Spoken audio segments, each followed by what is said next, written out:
नमस्कार, मैं आपकी आरवी एजुकेटर में आपका स्वागत है। कैसे हैं आप सब? घर में रहिए, सुरक्षित रहिए, अपना और अपनों का ख्याल रखिए। चैनल पे नए हैं तो सब्सक्राइब जरूर कर लीजिए। मैं सेल्फ हेल्प पे मोटिवेशनल वीडियो लेके आती हूँ और आज की युग में मोटिवेशन की बहुत ज़रूरत है, क्योंकि अगर आप अपने आप पर वर्क नहीं करेंगे तो समाज में कहीं पीछे। बहुत से लोग इतने प्रसन्नचित दिखते हैं, इतने खुश दिखते हैं, उनको देखकर एक विशेष प्रकार की पॉजिटिविटी अपने अंदर भी आ जाती है। पूरा माहौल वो एक पॉजिटिव कर देते हैं। लेकिन जितने लोग खुश होते हैं ना, उससे ज्यादा लोग दुखी रहते हैं। एक रिसर्च बताता है कि दुखी रहने वाले इंसानों की संख्या ज्यादा है। अब ये दुखी रहते क्यों हैं लोग? आपने कभी सोचा है कि क्यों हम सब कुछ, सबके पास वही सब है, लेकिन हम फिर भी कोई खुश रहता है तो कोई दुखी रहता है? इसके लिए ना एक शब्द है जो बहुत ज्यादा इसके लिए उत्तरदायी है। वो शब्द अगर अपने दिमाग से आप निकाल देना, अपनी डिक्शनरी से आउट कर दें, तो खुश रहने के लिए काफी कुछ आपके पास हो जाएगा, क्योंकि ऑलरेडी आपके पास बहुत कुछ है खुश रहने के लिए।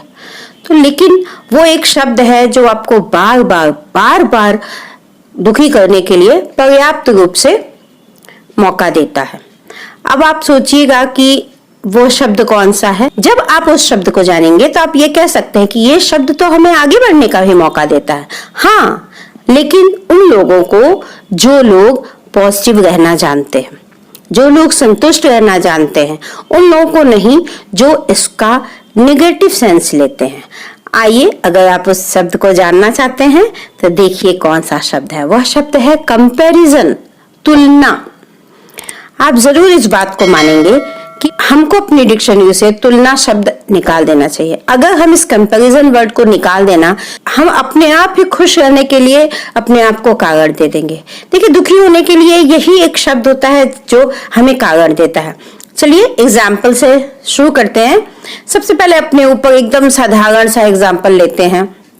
मान लीजिए एक किसी भी फंक्शन में आपको बुलाया गया और आपने कोई अच्छा सा ड्रेस पहना, चाहे आप जेंट्स हो चाहे लेडीज हो। लेडीज हैं तो कुछ ज्यादा कॉन्शियस होती है, जेंट्स में भी थोड़ा कुछ कम होते हैं। कुछ जेंट्स होते हैं लेकिन जनरल देखा जाए तो कुछ कम होते हैं।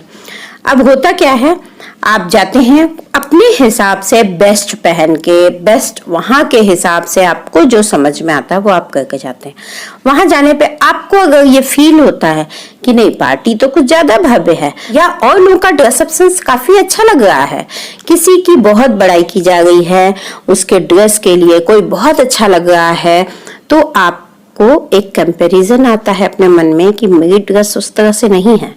अच्छा, या तो आप अपने आप को थोड़े लो फील करते हैं, या फिर आप उसको ढकने के लिए कहते हैं कि मुझे तो पता ही नहीं था, कि मैं तो बस कैजुअल चली आई या चला आया। तो दोनों ही केस में दुखी आप ही हो रहे हैं।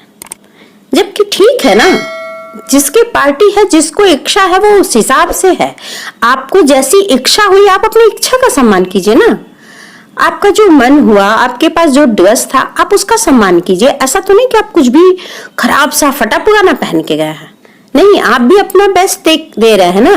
तो अगर जो आपका बेस्ट है उसको आप एक सम्मान दीजिए ना। क्या जरूरत है ये सोचने की कि मैं तो यूं ही चला आया या चली आई, या फिर मुझे तो पता ही नहीं था, या फिर बिल्कुल ही दुखी हो जाना कि अरे वो, ये नहीं सोचना कि उनकी पर्सनालिटी हो सकता है किसी और वजह से भी अच्छी लग गई हो।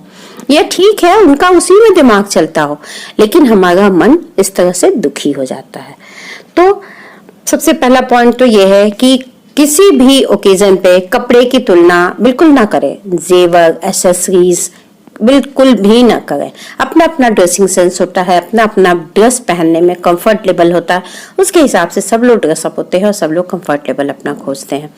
कुछ लोग शो ऑफ में रहते हैं, कुछ लोग कंफर्ट में रहते हैं। तो ये आपका अपना चॉइस होना चाहिए, और इसको किसी को आपको बताने की जरूरत तो कतई नहीं होनी चाहिए।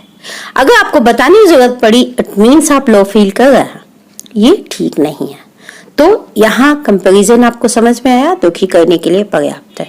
हाँ, अगर इसी कंपैरिजन को आप पॉजिटिव लेना जानते हैं कि उसने बहुत अच्छे से अपने आप को ड्रेसअप किया है, इसी ड्रेस में मैं और थोड़ा फाइन लग सकती थी या लग सकता था, थोड़ा और परिष्कृत रूप से मैं तैयार होती तो बड़ा ही अच्छा अलग सा लुक होता। तो इस तरह अगर आप सोचते हैं तो ये बहुत अच्छी बात है। लेकिन अगर ऐसा नहीं है, जैसा अमूमन जनरल लोगों में होता है वैसी मैं बात करूं, ऐसा नहीं है तो इस आदत को धीरे धीरे छोड़ दीजिए। इसी तरह इसी में ले लीजिए, कोई पार्टी बड़ी दे रहा है, कोई छोटी दे रहा है, तो लोगों के दिमाग में घुस जाता है उसके घर गया था इस तरह से था, उतनी तो कम से कम बड़ी हमें पार्टी तो करनी ही पड़ेगी। स्टेटस की बात है, क्यों भाई, आपकी प्रायोरिटीज चेंज हो सकती हैं। आपकी प्रायोरिटी में पार्टी में खर्च करना आपकी प्रायोरिटी नहीं हो सकती है। आपकी प्रायोरिटी कुछ और हो सकती है। हो सकता है लाइब्रेरी बनाना आप चाहते हो, उसमें आप खर्च करना चाहते हो, तो खोजिए ना, आप अपने सेटिस्फेक्शन लेवल को खोजिए और उसमें आप इन्वेस्ट कीजिए। फिर देखिए आपको आंतरिक खुशी मिलेगी, तो आंतरिक खुशी पे वर्क कीजिए, न कि बाहरी खुशी पे। अच्छा, सेकंड इसी कंपैरिजन पे आते हैं। बच्चों को लेके लोग ना बहुत पॉजिटिव होते हैं और वो कंपैरिजन बच्चों को भी परेशान करती है। वो मेडल ले आया, वो खेलने में तेज है, वो पढ़ने में तेज है, वो डांस में तेज है, वो स्विमिंग पे तेज है, हम चाहते हैं हमारा बच्चा सब में तेज हो जाए। जबकि आपको समझना चाहिए कि हर बच्चा अपनी एक यूनिक क्वालिटी लेके पैदा होता है। उस बच्चे को देखिए कि उसमें क्या यूनिक है, उसको आगे बढ़ाने की कोशिश कीजिए जिससे कि वो सेटिस्फाइड हो, न कि वो भेड़ चाल में चलकर दुखी हो। तो आपके हाथ में है, आप सुखी और दुखी कर सकते हैं अपने बच्चे को। तो खुश रहना सिखाइए, जो उसकी अपनी चीज है जिसमें वो पॉजिटिव हो सकता है उसको बढ़ाइए।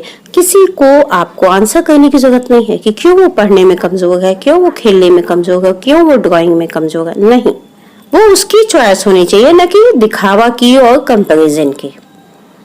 तो बच्चों को लेके लोग बहुत पॉजिटिव होते हैं, उस चीज को छोड़िए और सोचिए कि जो भी बच्चा आपको भगवान ने दिया है ना, भगवान ने उसको जो भी क्वालिटी दी है उस क्वालिटी की रिस्पेक्ट कीजिए। तब आप देखिए बहुत ही आपको एक अलग सा आंतरिक खुशी का अनुभव होगा और उसी खुशी की बात हम यहाँ कर भी रहे हैं। तीसरी चीज आइए, बहुत लोग इस पे भी बहुत परेशान होते हैं कि उसका स्टेटस, उसके खाने पीने का ढंग, वो घूमने जाता है, मतलब कुल मिला के हमारा वो स्टेटस नहीं है जो सामने। लेडीज का मैंने बहुत बार सुना है, आप भी तो उसी पोस्ट पे हो, वो भी आपके फ्रेंड भी उसी पोस्ट पे हैं, उनको देखिए, अपने आप को देखिए। नहीं, आपका जो भी कारण हो, जो भी तरीका हो, उसको आप रेस्पेक्ट कीजिए। हो सकता है वो खाते तो महंगी चीजें हो लेकिन अनहेल्दी खाते हो, तो आप हेल्दी खाकर खुश हो जाइए ना। कोई जरूरत नहीं है कि आप महंगी प्रोडक्ट ही खाएंगे तो आप अच्छे हेल्दी होंगे। नहीं, देसी चीजों को खाकर आप हेल्दी होइए और इस चीज का गुमान कीजिए, इस चीज का गर्व कीजिए कि मुझे इतनी समझ है कि मैं अपने हेल्थ के लिए नॉर्मल अपनी डाइट पे कैसे वर्क कर सकता हूँ, कर सकती हूँ। तो इसके लिए भी कंपैरिजन छोड़ दीजिए। कोई कहीं घूमने जा रहा है, आप नहीं घूमने जा रहे हैं, हो सकता है आपके पास टाइम ना हो, आपके पास पैसा ना हो, या आपकी उस तरह सोच ना हो। तो जो भी है उसका रिस्पेक्ट कीजिए। मान लीजिए आपके पास पैसा नहीं है इसलिए आप घूमने नहीं जा पा रहे हैं, अपने से नीचे वाले को देखिए जो मंदिर तक जाने में 4 बार सोचता है कि मंदिर जाएंगे तो 50 रुपए खर्च हो जाएंगे। कंपैरिजन उससे भी कर लीजिए, तब आपको लगेगा कि हाँ भाई ये बात तो सही है, कंपैरिजन करना ही नहीं चाहिए। तो अगर खाने पीने का देखें, अगर आपको लगता है कि वो तो बस काजू किशमिश ही खाता है, उसके यहाँ देखो होटल से ही खाने आते रहते हैं, हमें देखो हम तो चावल दाल रोटी सब्जी साग सलाद में ही रह जाते हैं, तो ये भी देख लो कि वो तो पराठा चाय खा के रह जाते हैं, वो तो रोटी या चाय खा के रह जाते हैं, तो वो भी देख लीजिए। तो इससे ये फायदा आपको होगा कि आप कंपैरिजन अगर करेंगे भी ना तो आप पॉजिटिव हो जाएंगे, क्योंकि अपने से नीचे अपने से ऊपर दोनों देखेंगे तो आपको समाज का बैलेंस समझ में आएगा और उस बैलेंस को जब आप समझ जाएंगे तो आप संतुष्ट हो जाएंगे। आगे बढ़ने के लिए कंपैरिजन बहुत जरूरी होता है, लेकिन ऐसा नहीं है कि ये इतना जरूरी हो जाता है कि आप उसके लिए सब कुछ भूल जाए। तो इस प्रकार से बहुत सारी चीजें आपको दिखेंगी जिसमें आप कंपैरिजन करने की वजह से दुखी रहते हैं। तो आप उन पॉइंट्स को खोजिए, एक लिस्ट बनाइए, देखिए क्या है वो, उस पे वर्क कीजिए और कंपैरिजन में बीच वाला कॉलम अपना रखिए, एक तरफ जो आपसे ऊपर है, एक तरफ आपसे नीचे। समाज का बैलेंस पहचानिए। आप खुद ब खुद खुश रहना सीख जाएंगे। तो हमेशा ही ये कोशिश कीजिए कि अपना जो भी मिला है उसमें संतुष्ट रहिए, उसका सम्मान कीजिए, ईश्वर को धन्यवाद कीजिए और पॉजिटिव रहिए। जैसे ही एक पॉजिटिविटी आएगी। मिलते हैं अगले वीडियो में। वीडियो अच्छा लगा हो तो सब्सक्राइब जरूर कर लीजिएगा, लाइक भी कीजिएगा और शेयर भी कीजिएगा। कमेंट करके बताइएगा और किस तरह का वीडियो देखना पसंद है। Thank you.